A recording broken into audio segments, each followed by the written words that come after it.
Muy buenos días. Nuevamente vamos ya a iniciar formalmente con el webinar de esta mañana. Nuevamente agradecerles a todos su presencia, tanto de parte de Oficio Legal como de este servidor, Mauricio Garro.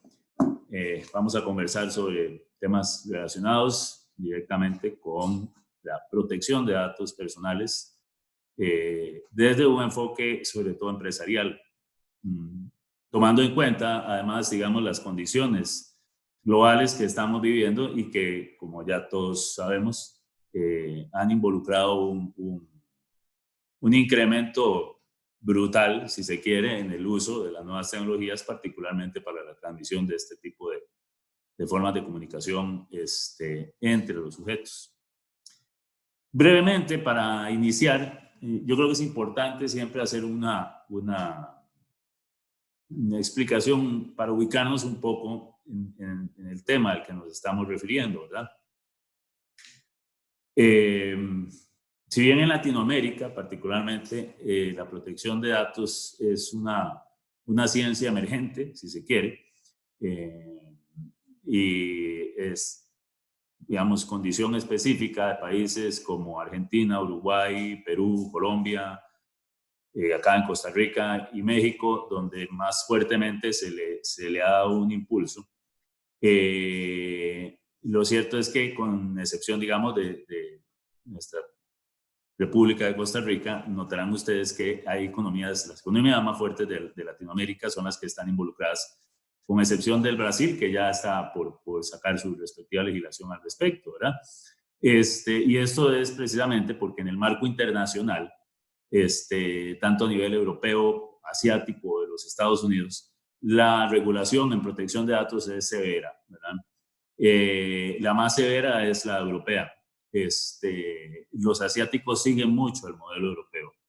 Los Estados Unidos han tenido una percepción un poco diferente desde la perspectiva de que ellos han trabajado más lo que es la protección de datos para efectos del consumo y productos financieros, que para efectos, digamos, de este webinar que estamos manejando, tiene toda la importancia. Es decir, hablar de consumo, por ejemplo, como sabemos, nos implica referirnos a toda clase de prestación y venta de bienes y servicios y de la publicidad de los mismos, la difusión de los mismos. Entonces, ya ahí albergamos un 98% del mercado respecto de este tema, ¿verdad? Sin perjuicio de que, digamos, en legislaciones como la nuestra, en Costa Rica, la propia Argentina, la uruguaya, México recientemente se adaptó a eso, Colombia y el Perú, estas legislaciones prevén que la regulación de los temas del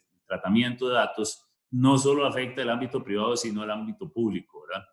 México tardó más en trabajar, digamos, el tema del tratamiento de datos desde bases automatizadas a nivel de instituciones públicas, y lo que tenían era primordialmente la protección de datos en el sector privado, pero ya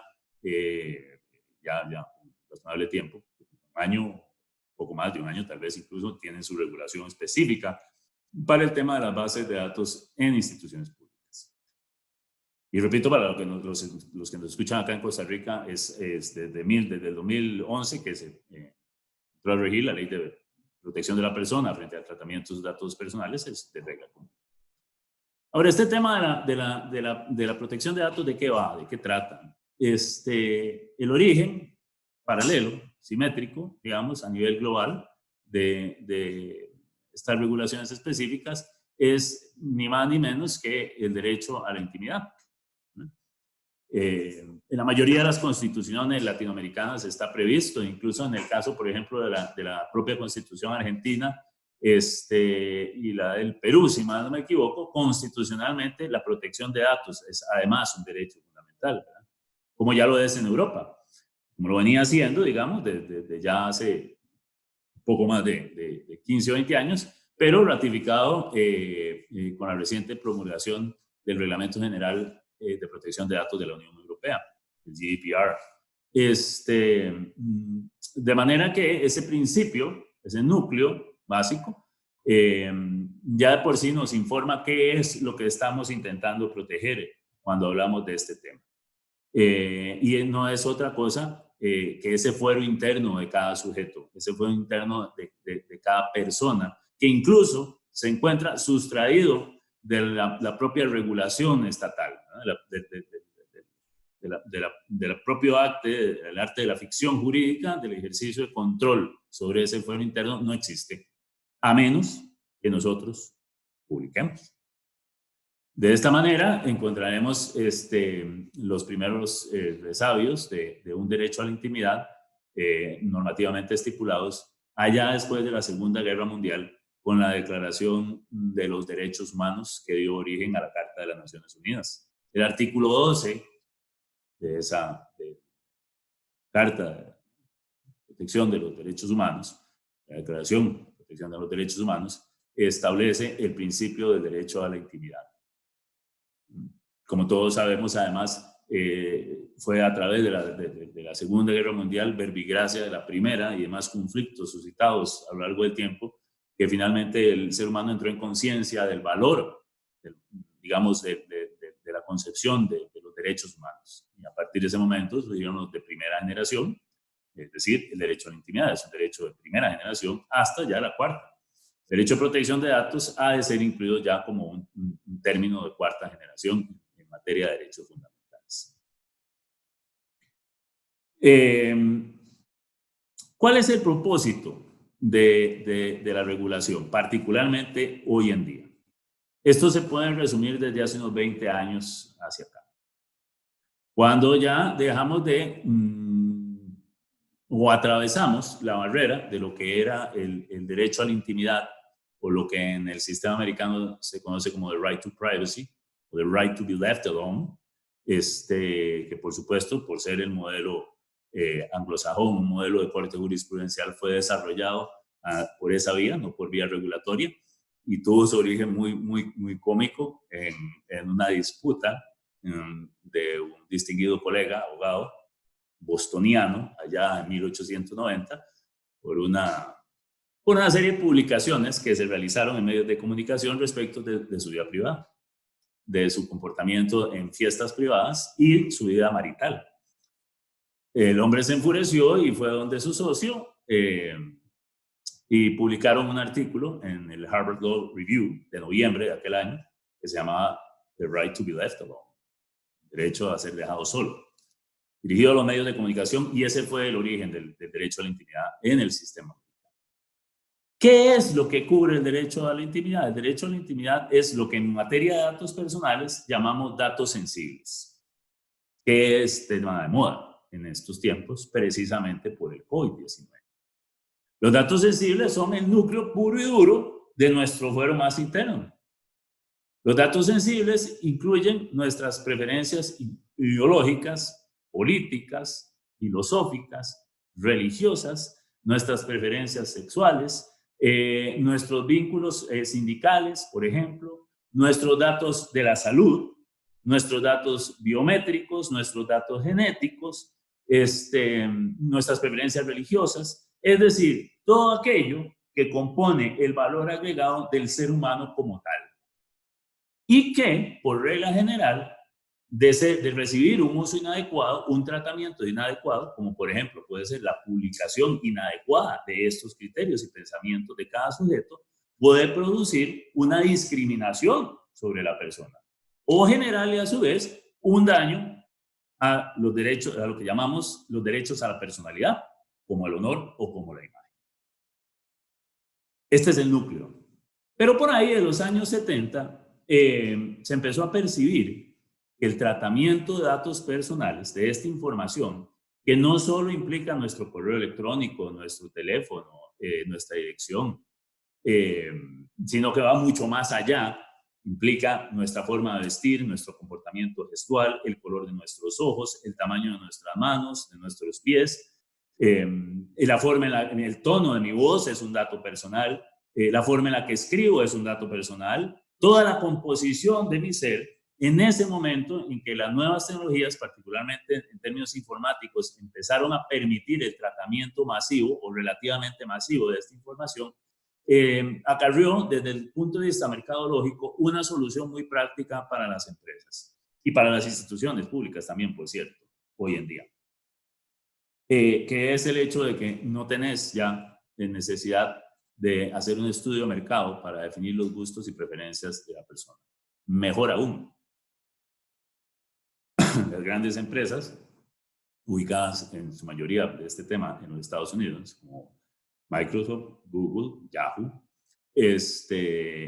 recopilan información, inclusive muchas veces sin que nos enteremos de tal recopilación, y a través de eso, de nuestros comportamientos en el Internet, de lo que buscamos, de lo que no buscamos, de los correos que no enviamos, a quién, cómo, cuándo y dónde. Peor aún todavía con el masivo desarrollo, digamos, de las nuevas tecnologías en términos de comunicación celular, o de lo que llamábamos wearables, los relojes inteligentes, ahora appliances, como pueden ser perfectamente los refrigeradores, los televisores y demás, empiezan a retener una cantidad de información de la persona, de sus comportamientos y de sus gustos y preferencias, que le permiten a las empresas determinar qué es lo que Mauricio Garro, por ejemplo, quiere comprar. ¿Cuáles son los intereses primordiales de Mauricio Garro desde el punto de vista de su gusto en un momento dado y para un efecto determinado? Y eso tiene un precio muy grande. Tan grande es que desde aquel tiempo y hace unos 20 años, sobre todo para acá, se dijo que la protección de datos era el petróleo del futuro. Aunque ahora el petróleo está un poco devaluado, la protección de datos y los datos personales no, todo lo contrario. Y ese fue el efecto desencadenador de la creación de regulaciones tendientes a la protección y la regulación del tratamiento de los datos personales en bases automatizadas. Y aquí me voy a permitir entrar en dos detalles, puesto que el tiempo que tenemos es limitado y nos obliga a proceder con mayor celeridad de la que esperáramos. Fundamentales que debemos tener en cuenta. ¿Qué es lo que llamamos Big Data? Esas dos palabras que comúnmente circulan por tantos lares. El Big Data no es otra cosa que la recopilación masiva de datos, que por su tamaño, es decir, el volumen de datos, la complejidad de los mismos, la variabilidad, como les decía, el dato personal va desde el dato biométrico hasta mi correo electrónico, pasa por mi comportamiento gestual, por el color de mis ojos, por el tamaño de mis medidas, por la forma en la que me comporto, por mi tono de voz, por mis relaciones personales, todo lo que haga dato personal, por cierto, es ni más ni menos que cualquier información que directa o indirectamente identifique una persona. Cualquier información. Entonces, el Big Data no vino a ser otra cosa que la gran turbina de producción de la recopilación masiva de datos, en conjunto o en variedades de conjunto que, como decía, por su tamaño, por su complejidad, por la variabilidad y por la velocidad con que tal recopilación se produce, hace prácticamente o imposible del todo el dar tratamiento a los datos de manera manual o de las maneras tradicionales en que se realizaba ese tratamiento de datos. Entonces, ahí es donde surge la segunda palabra de mucho uso en materia de nuevas tecnologías y de informática actual, que es algoritmo. ¿Qué es un algoritmo? El algoritmo no es otra cosa que una serie de procesos que dan solución a un problema.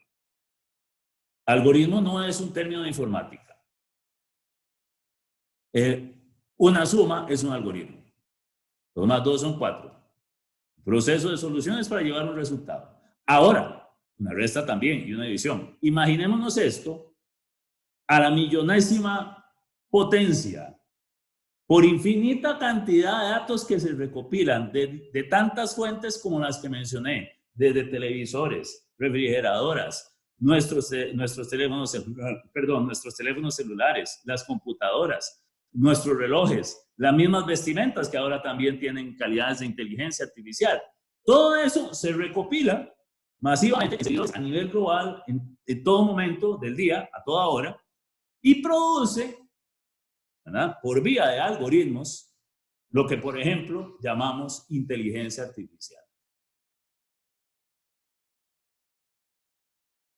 Para quienes sean abogados, este es el primer producto de inteligencia artificial que existió en el campo.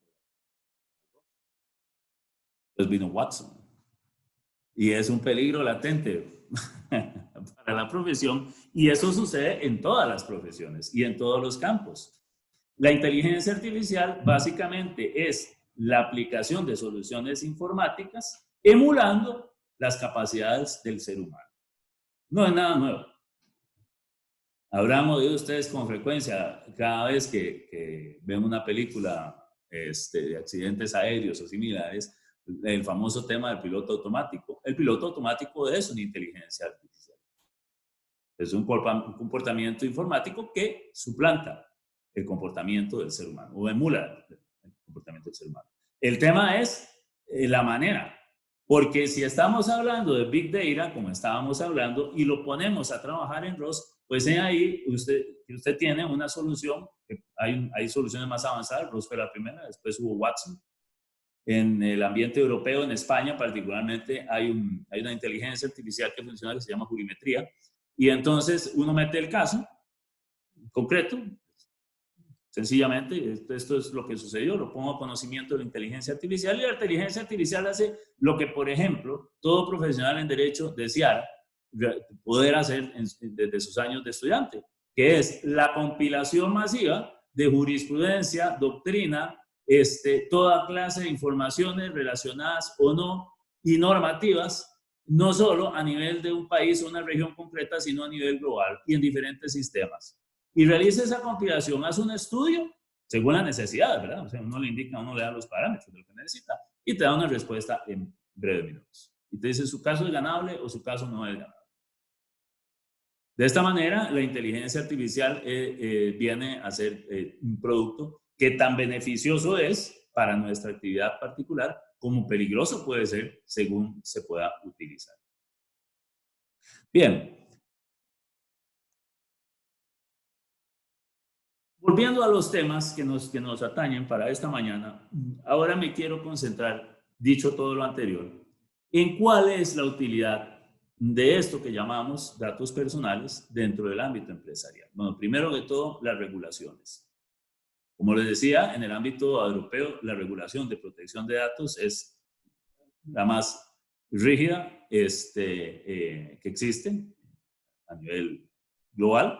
Es una legislación que tiene efectos en multinacionales, porque multinacional es el efecto de la economía globalizada.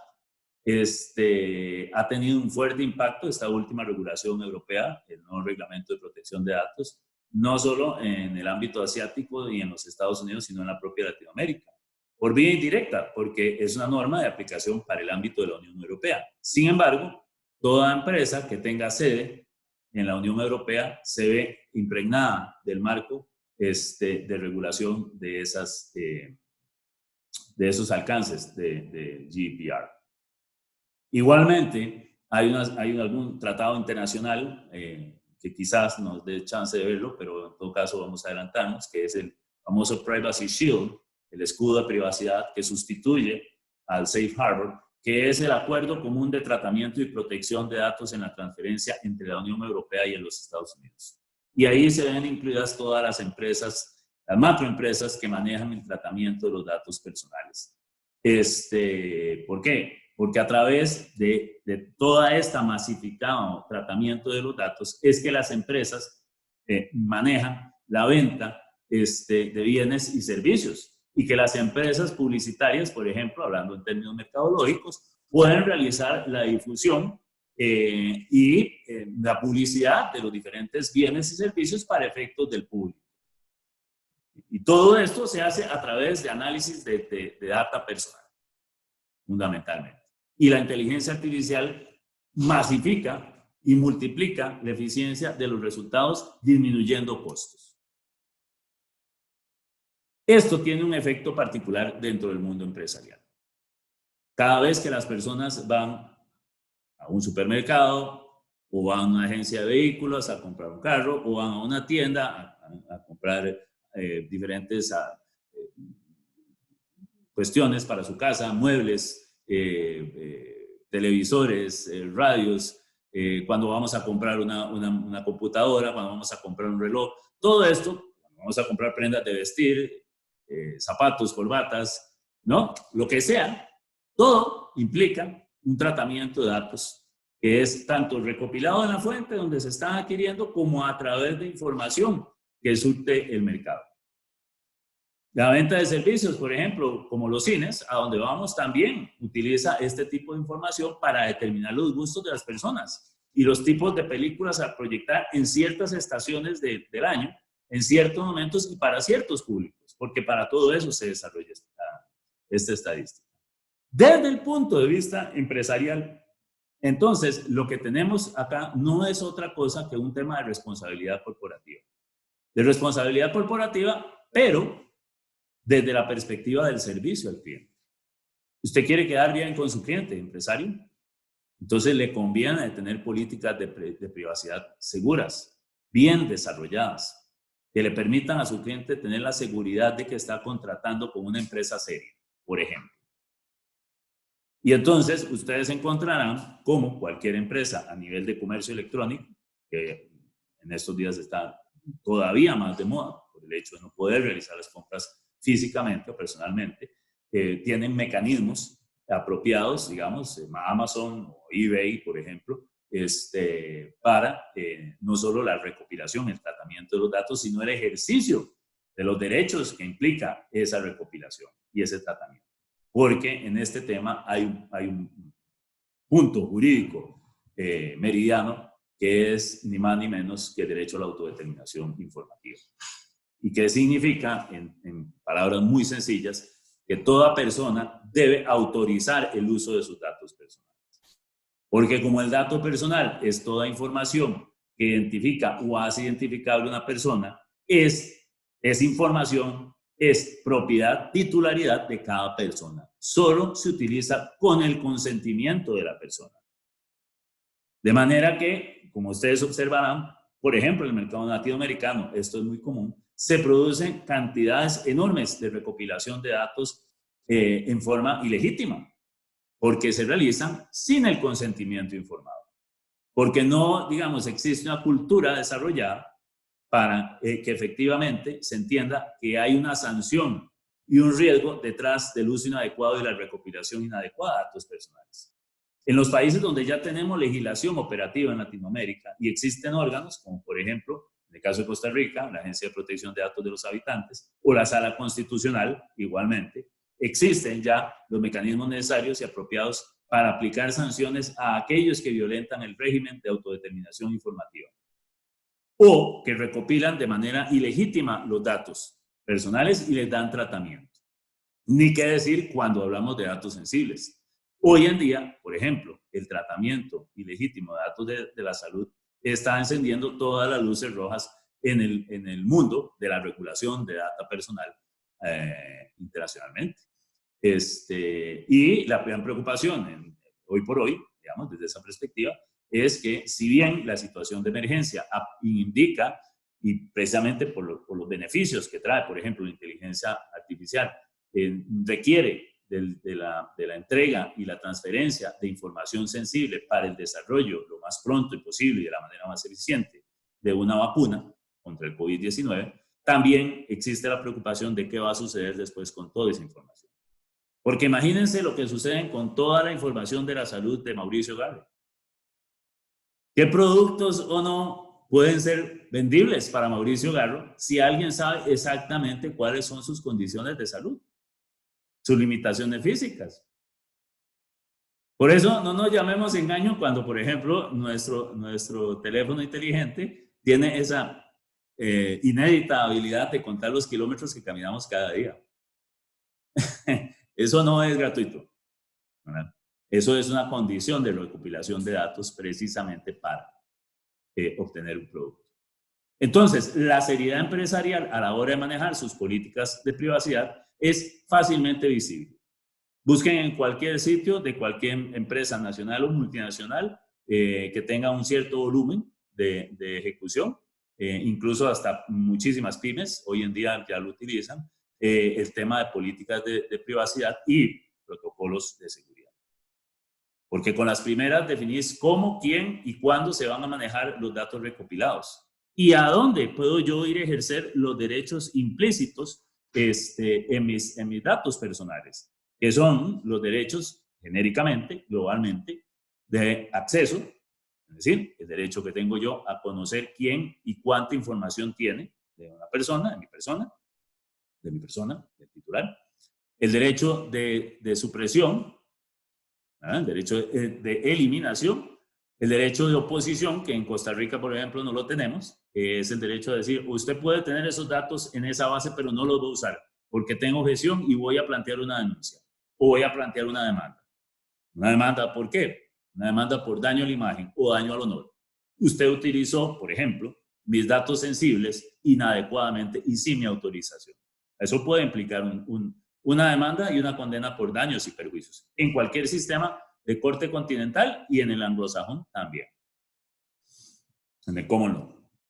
Entonces, desde el punto de vista empresarial, el requerimiento de políticas de privacidad, de protocolos de seguridad que tienen que ver con las medidas informáticas que aplicamos para precisamente poder garantizar que no haya vulneraciones de la información y se produzca lo que con frecuencia vemos diariamente en las noticias, que es hackearon la base de datos de tal institución, de tal empresa.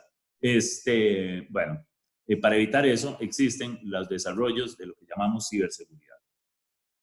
Y en los diferentes países existen los delitos cibernéticos, ¿verdad?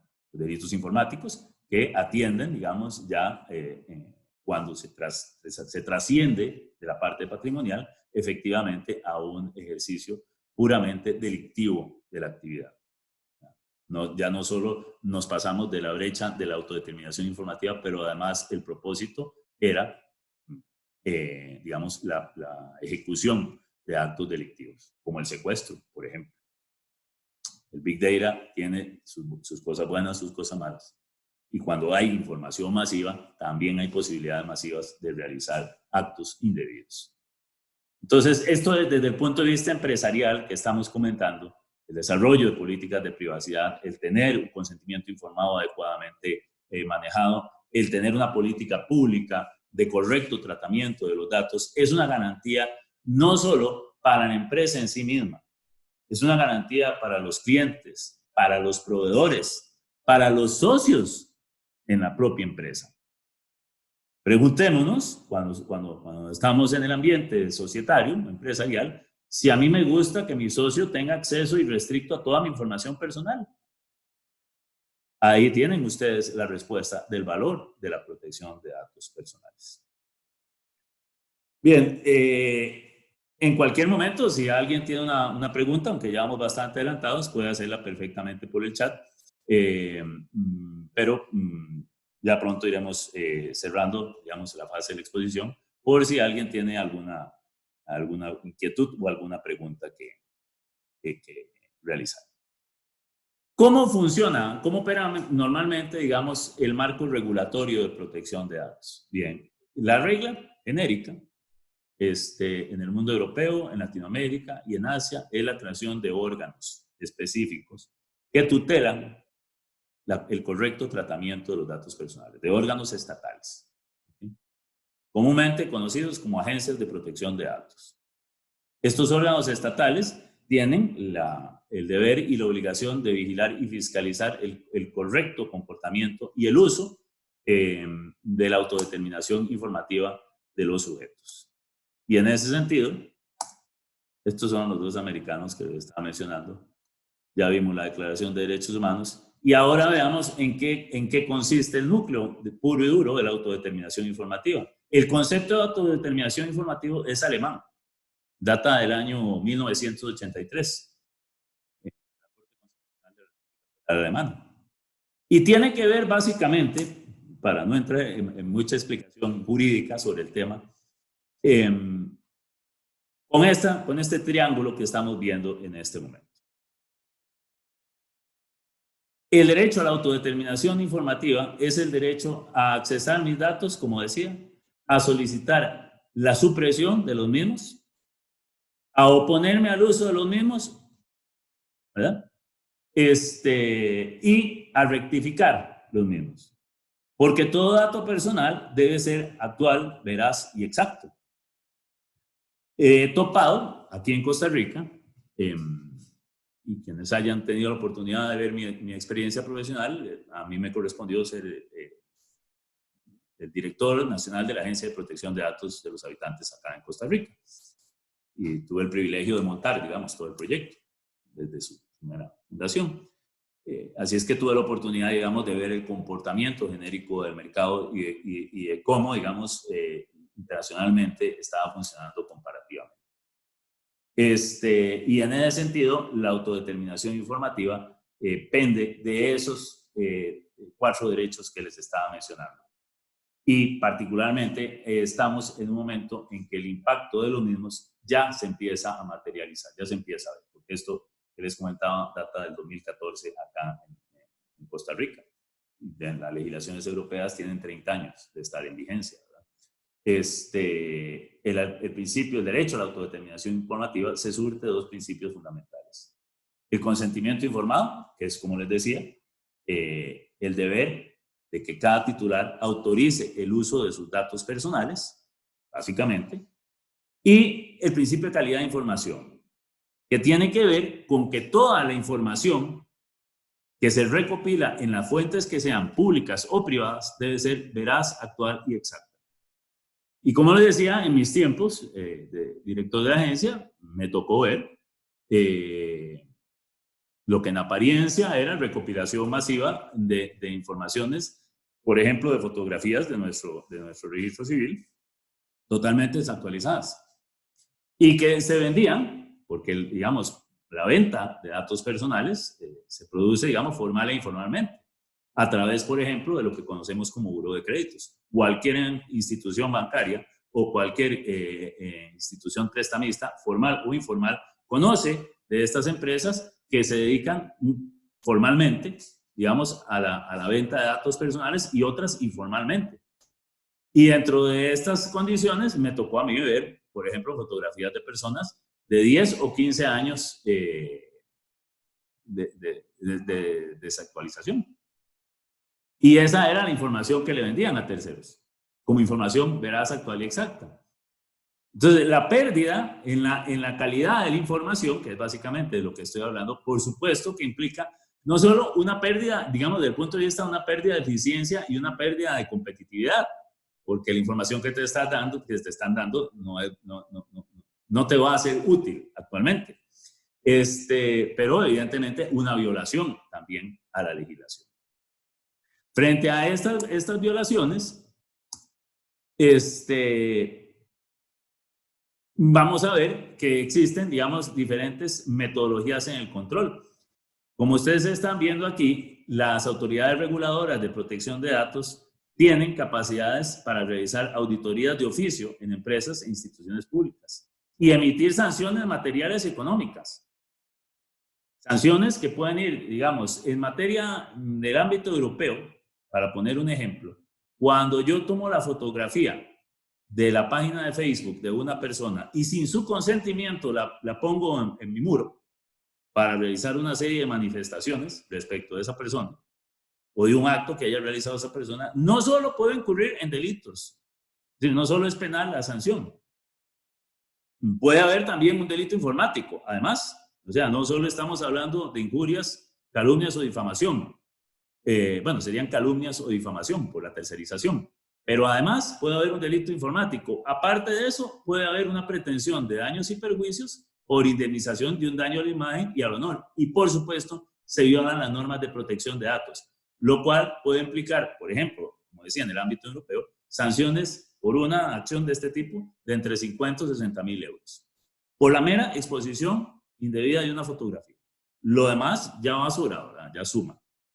Aquí en Costa Rica, una acción de similares alcances puede llegar a implicar una sanción de 14 millones de colones, dependiendo del tipo de acto, ¿verdad? Si es una falta que ya viene a ser gravísima, por ejemplo, pero no vamos a o no tenemos ya oportunidad como de entrar en esos alcances. Igualmente, por lo menos en Latinoamérica y en Asia, el registro de bases de datos es también una obligación. Para todas aquellas bases que comercialicen, es necesario haberse presentado ante el ente regulador, como en este caso la Agencia de Protección de Datos, que es un órgano en Costa Rica supeditado al Ministerio de Justicia, cosa que se repite en diferentes países en Latinoamérica, esa supeditación. Y obligatoriamente, por ley, aquellas que comercializan datos deben presentarse y notificarse y brindar cierta información de qué es lo que hacen, cómo lo hacen y para qué lo hacen, por evidentes propósitos regulatorios de la ley. Los protocolos de seguridad también es una medida de control que utilizan los órganos del Estado destinados a esto, ¿verdad? Y que tiene que ver, como decía, con el ámbito puramente informático. Y desde esa perspectiva, por ejemplo, en el tema de seguros ha tenido un boom, una explosión, ya desde hace varios años, por la cantidad de filtraciones y hackeos que se producen en instituciones públicas y empresas privadas durante el tiempo que ha transcurrido, y eso basta ver las noticias y basta ver las sanciones que se imponen. Estados Unidos, por ejemplo, siendo, digamos, el país donde se trata con mayor flexibilidad, digamos, las regulaciones de protección de datos, en términos generales, porque, por ejemplo, digamos, en Estados Unidos no se concibe un derecho a la protección de datos como un derecho fundamental, pero, digamos, en materia de consumo, de venta, de bienes y servicios y de publicidad de los mismos, sí que la legislación es muy estricta, muy dura. Y en ese sentido, esto afecta todo el comercio internacional. Cualquier empresa latinoamericana que pretenda hacer negocios en los Estados Unidos, regulatoriamente, necesariamente va a tener que cumplir con protocolos de actuación y protocolos de seguridad que se ajusten a estándares de privacidad necesarios. Bien, yo creo que más o menos con esto hemos podido cubrir a grosso modo el tema que nos traía esta mañana. Ya vimos un poquito de esta regla del GDPR, que como decía, tiene un principio de extraterritorialidad e igualmente ha implicado desde su entrada en vigencia en el 18 afectación directa respecto del tema regulatorio. La legislación de la Unión Europea en materia de protección de datos, esta nueva regulación, ha provocado a nivel internacional, en el caso de nuestro continente, desde los Estados Unidos y hasta la Argentina, una modificación en los estándares de privacidad y de protocolos de seguridad que se manejan. Verbigracia de que como el comercio es internacional y como todo lo que realizamos, digamos, ya tiene una escala global, el que no cumple estos requisitos, pues se ve perfectamente sujeto sencillamente al ostracismo mercantil. Es decir, a que se le diga, bueno, mire, si usted no me garantiza el debido tratamiento de los datos personales, yo no puedo hacer negocios con usted. Que es, por ejemplo, las prohibiciones que tiene la Unión Europea y que es todo un reto para las legislaciones, por ejemplo, en Latinoamérica, el adaptarse a las mismas, verbigracia de que se pierden negocios con eso. Tal es la importancia de esta regulación, no solo la actual, el GDPR, pero las previas que hay en la Unión Europea, que los propios Estados Unidos tuvieron que negociar, como ya mencioné antes, un convenio con la Unión Europea para que se pudiera producir la transferencia legítima de datos personales desde Europa a los Estados Unidos y desde Estados Unidos hacia Europa. Y ese convenio originalmente se llamó el Puerto Seguro, el Safe Harbor, que precisamente por un mal uso de datos personales para un sujeto en concreto, la persona de Irlanda, terminó rebotando en que se declarara nulo todo el convenio entre la Unión Europea y los Estados Unidos. Y luego de hartas negociaciones durante 6 intensos meses, que en ese tiempo me tocó a mí vivir esa experiencia directamente como director del órgano controlador acá en Costa Rica, produjeron lo que llamamos el Privacy Shield, el escudo de privacidad, que es el régimen actual que regula la protección de datos entre los Estados Unidos y Europa y que se refleja, por ejemplo, en todas las operaciones comerciales que intra-región latinoamericana se realizan hacia o desde los Estados Unidos.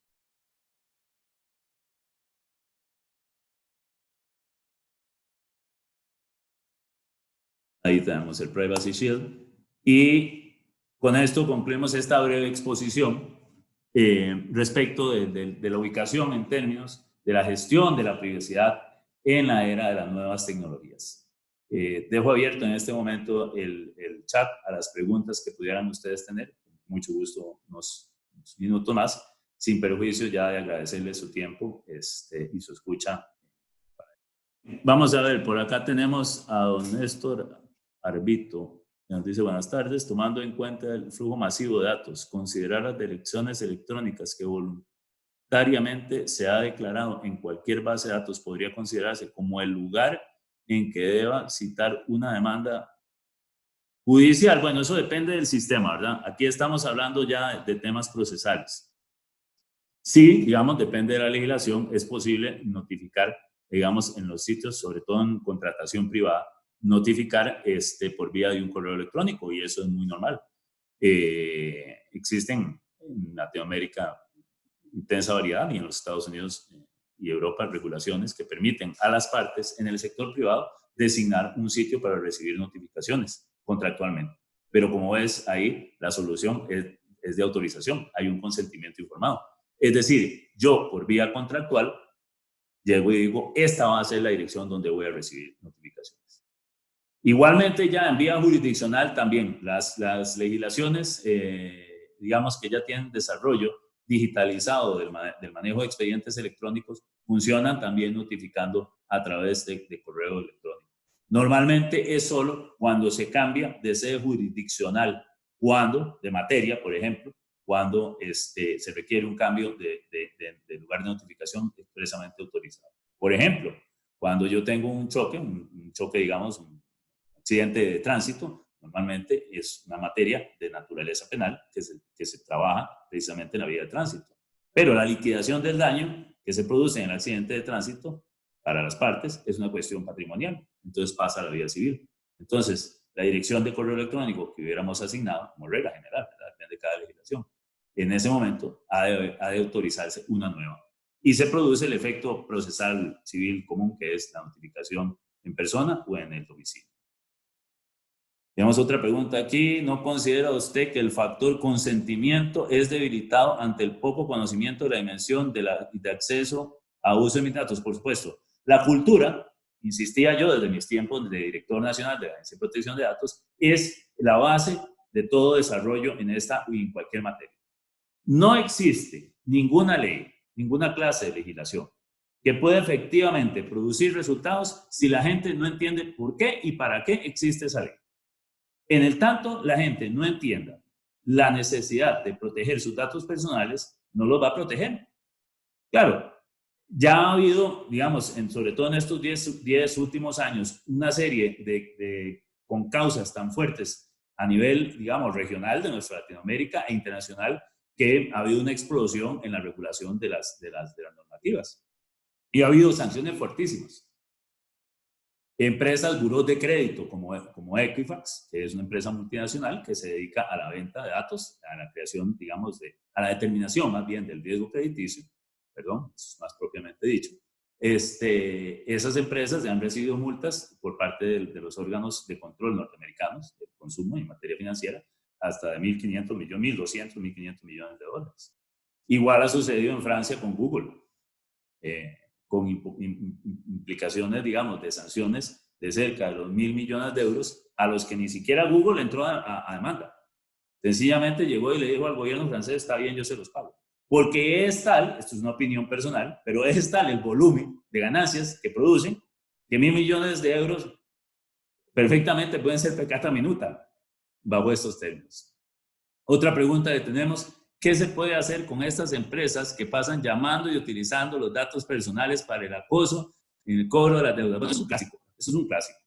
Y para eso, claro, existe, por ejemplo, una agencia de protección de datos que cumple un rol muy importante en esa vía y que perfectamente aplica sanciones. En mi tiempo, por ejemplo, el 80% de sanciones se aplicaban respecto de ese tipo de casos, del acoso.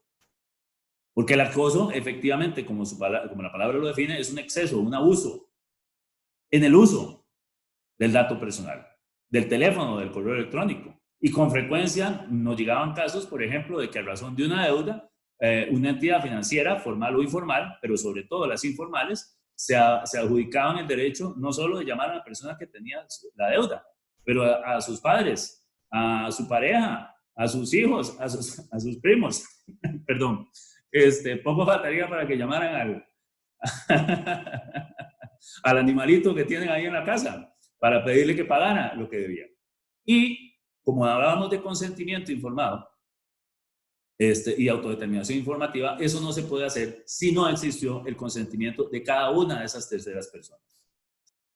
Incluso aquí en Costa Rica, y me imagino que no es el único lugar donde ha sucedido, se daba la mala práctica de que los acreedores llamaban directamente al patrón de la persona. Y ello implica serias consecuencias, no solo para el deudor, pero para el mismo acreedor, porque la persona terminaba perdiendo su trabajo, virtud, verbigracia, del acoso que ejercía el acreedor sobre el deudor a través del patrono. Entonces, lo que tenías ahí ya era una persona desempleada que si tenía dificultades para pagar sus deudas, no las podía pagar del todo. Y a razón de eso, la normativa de protección de datos permite efectivamente ordenar vinculantemente, porque es un órgano del Estado, la cesación de esos actos de acoso y la eliminación, la supresión en las bases de datos, en las fuentes, por ejemplo, de la entidad acreedora, de los datos personales que se estuvieran utilizando para tal clase de intromisión, correos electrónicos, teléfonos o similares. Bien, yo creo que con esto vamos concluyendo ya, se nos va yendo el tiempo. Quiero agradecerles a todos, muy interesantes las preguntas y espero en un futuro volvamos a vernos en estos interesantes webinars que Oficio Legal ofrece no solo a su clientela, sino al público en general para instruirnos todos sobre tan interesantes y vinculantes deberes jurídicos que existen en la actualidad. Muchísimas gracias a todos y que tengan un buen día.